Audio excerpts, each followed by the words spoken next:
বিসমিল্লাহির রহমানির রহিম। সবাইকে আবারও স্বাগত জানাচ্ছি নতুন আরেকটি ভিডিওতে। Welcome to screen print world. আপনারা যারা এই চ্যানেলটিকে এখনো সাবস্ক্রাইব করেননি তারা অবশ্যই সাবস্ক্রাইব করে নেবেন এবং পাশে থাকা বেল আইকনটিতে ক্লিক করে দিবেন। Looking for change, looking for pain, pulling a mob, pushing a train. I'll never stop, stick to a lane, pick up the pieces and go rearrange. I'll be the best above all the rest, put me to the test and expect nothing less. Your check is I'm chess, what's happening next? Yeah. He got the venom, a tangible weapon, no coming in second. This life is a lesson. He got a new engine from pain, it's a blessing. New focus, no guessing, just bold and obsession. All in his possession, you got their attention. I'll leave an impression and take your redemption. Just kill no discretion. Your mind is a weapon. 11-11, it's time for progression. You could try to play, but you're never gonna beat me. Look the other way, what I'm doing ain't easy. Bloody hands stained from the people who deceive me. Muddy hands. আজকের ভিডিওতে থাকছে rubber colour কিভাবে তৈরি করবেন। আমি আপনাদেরকে যে প্যান্টন নাম্বারটি দেখাচ্ছি 173924 টিপিজি, এটি আমরা আজকে তৈরি করব। আর এটি তৈরি করতে আমাদের যে বেসিকগুলি লাগবে আমি সেগুলি দেখানোর চেষ্টা করতেছি।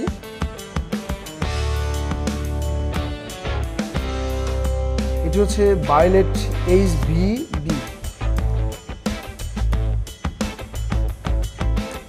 আমরা ক্লিয়ার নিয়ে নিচ্ছি। আমাদের কেমিক্যালগুলি সবসময় 500 গ্রাম করে করা হয়, যেহেতু এটি স্যাম্পল ডিপার্টমেন্টের জন্য এগুলি তৈরি করা হয়। সেক্ষেত্রে 500 গ্রামের উপরে আমরা রেসিপি করি না বা এর কমও নিয়ে থাকি। আমরা এটি রাবার ক্লিয়ার নিয়ে নিলাম।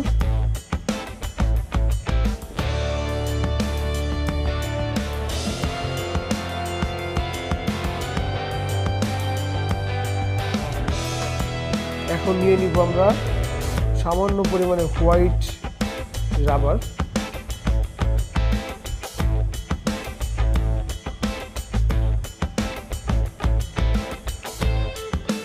আমরা রাবার ক্লিয়ারটি সবসময় বেশি রাখবো, কারণ আপনি যদি রাবার ক্লিয়ার কম রাখেন তাহলে আপনার বেসিক অনেক বেশি লাগবে, যাকে আমি ডাইস কেমিক্যাল বলি।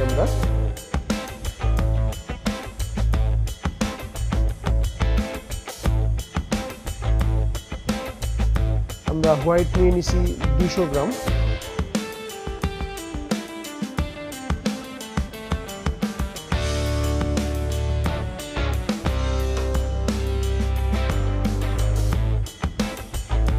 আমরা রাবার এবং ক্লিয়ারটি মিক্সিং করে নিচ্ছি একসাথে।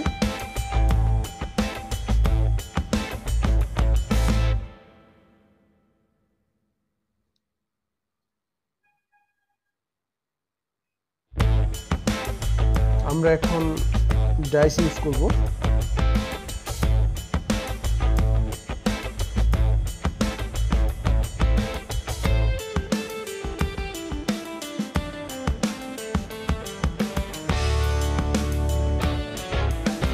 আজকের কেমিক্যালটি আমরা রেসিপি ছাড়া, এটি দিলাম হচ্ছে ব্লু আরার।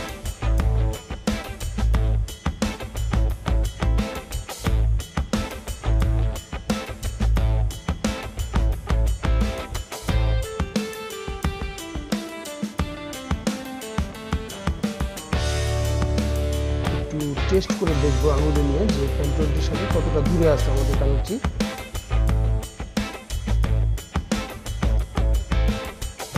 অনেক লাইট আছে। আমরা এখানে আরেকটু ডাইস ইউজ করতেছি।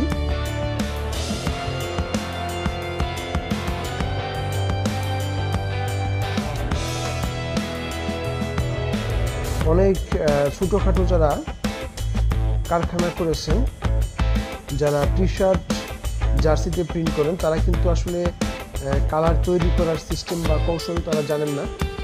আপনারা আমাদের ভিডিও দেখে আপনারা যে কোনো ধরনের কালার তৈরি করতে পারবেন।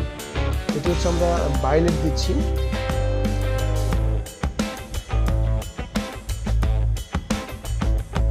বিশেষ করে যারা টি শার্টে প্রিন্ট করেন বা যারা জার্সিতে রেগুলার প্রিন্ট করে থাকেন, অনেক ছোটোখাটো গার্মেন্টস প্রতিষ্ঠান আছে যারা এগুলোর উপরে ব্যবসা শুরু করেছেন, কিন্তু তারা আসলে প্রিন্টিং কিভাবে করে সেই বিষয়গুলির ব্যাপারে অনেকগুলি তারা অনেক বিষয়গুলি তারা অজানা। সো আপনি চাইলে আমার এখানে অসংখ্য ভিডিও আছে, আপনি এখান থেকে প্রিন্টিং কিভাবে করে এটির প্রসিডিউর কি আপনি বিস্তারিত আমার এই চ্যানেল থেকে ভিডিও দেখে আপনি শিখে নিতে পারেন। আর কেমিক্যাল সংক্রান্ত যদি কোনো তথ্য আপনি আমার কাছ থেকে জানতে চান বা আপনি কেমিক্যাল নিতে চান, তাহলে আপনি আমার ফেসবুক পেজে আপনি আমাকে নক করতে পারেন। আমি সেখানে অবশ্যই আপনার উত্তরগুলি দেওয়ার চেষ্টা করব। আমাদের কালারটি খুব কাছাকাছি চলে আসছে। আরেকটু বেসিক দিয়ে নিচ্ছি আমরা ডাইস কেমিক্যাল। এটি ছিল হচ্ছে ব্ল্যাক, একটু ব্ল্যাক টাচ দিলাম। তো বন্ধুরা, আপনাদেরকে যে প্যান্টন নাম্বারটি আমরা দেখিয়েছিলাম সেই প্যান্টন নাম্বার অনুযায়ী আমাদের এখানে 3টি বেসিক ডাইস কেমিক্যাল ইউজ হয়েছে। এখানে আমরা ইউজ করেছি ব্লু RR, আরেকটি হচ্ছে ভায়োলেট HVB, আরেকটি হচ্ছে ব্ল্যাক। তো ব্লু RR এর পার্সেন্টেজটা অনেক বেশি ছিল, ভায়োলেট এবং ব্ল্যাক টাচ ছিল, সামান্য টাচ ছিল। তো আমরা এখন একটি ফেব্রিকে আঙুল দিয়ে লাগিয়ে আমরা কালারটি টেস্ট করব। আমার মনে হয় যে কালারটি হয়ে গেছে প্যান্টনের সাথে। বুশ ড্রায়ার আসলে অত্যন্ত কার্যকরী। আমরা যারা প্রিন্টিংয়ে জব করি, হ্যান্ড ড্রায়ারের ভিতরে বুশ ড্রায়ারটি অনেক ভালো সার্ভিস দিয়ে থাকে। বুশ ড্রায়ারগুলির দাম সম্ভবত এখন মার্কেটে 3000 থেকে 3500 টাকা। এটির বিভিন্ন প্রাইস আপ ডাউন করতে থাকে। পারফেক্ট, দেখতে পাচ্ছেন বন্ধুরা আমাদের কালারটি ওকে, একদম মিলে গেছে। তো আমরা আসলে রাবার কালার এভাবেই বানাই। আরেকটু টাচ দিতে হচ্ছে, ব্ল্যাক টাচ দিয়েছি আমরা। তো বুঝতেই পারছেন আমরা রাবার কালার এভাবেই তৈরি করি। আপনি যখন রাবার কালার তৈরি করবেন, রাবার কালারের বৈশিষ্ট্য থাকবে যে আপনি যখন এটি প্রিন্ট করবেন, প্রিন্টের পর আপনার এই প্রিন্টটি ফাটবে না, ক্র্যাক হবে না। এটি হচ্ছে রাবার কালারের বৈশিষ্ট্য। এবং রাবার কালারগুলিতে যদি আপনি সেলফ ফিক্সিং ইউজ করেন তাহলে দেখবেন আপনার এটি আলাদাভাবে ফিক্সার অথবা ক্যাটালাইজার ইত্যাদি আপনার ইউজ করতে হবে না। তো বিশেষ করে আমরা ক্যালিক্সের যে কেমিক্যালগুলি ইউজ করি এগুলিতে সেলফ ফিক্সিং, রাবার কালারগুলিতে আমাদের আলাদা কোনো ফিক্সার ইউজ করতে হয় না।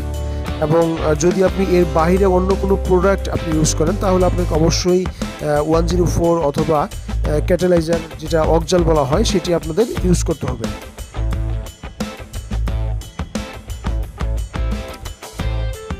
তো বন্ধুরা, ফাইনালি আমরা চলে এসেছি আমাদের শেষ মুহূর্তের কালারের সোয়াসটির সাথে আমাদের বানানো কালারটি দেখার জন্য। আগেরটি একটু লাইট ছিল, এখনকারটি একটু ডাল। হ্যাঁ, এখন কালারটি একেবারে মিলে গেছে। আপনারা দেখতে পাচ্ছেন আমরা রাবার কালার এভাবেই তৈরি করি। আপনি যদি আরও অন্য কালার যদি তৈরি করে কিভাবে আপনি তৈরি করবেন সেটি বিস্তারিত জানতে চান, আপনি আমাকে ফেসবুক পেজে আপনি আমাকে নক করতে পারেন। আমার ফেসবুক পেজের আইডি আমার এই ভিডিওটির ডিসক্রিপশন বক্সে দেওয়া আছে। তো আশা করি বুঝতে পেরেছেন। সবাই ভালো থাকবেন, সুস্থ থাকবেন। আল্লাহ হাফিজ।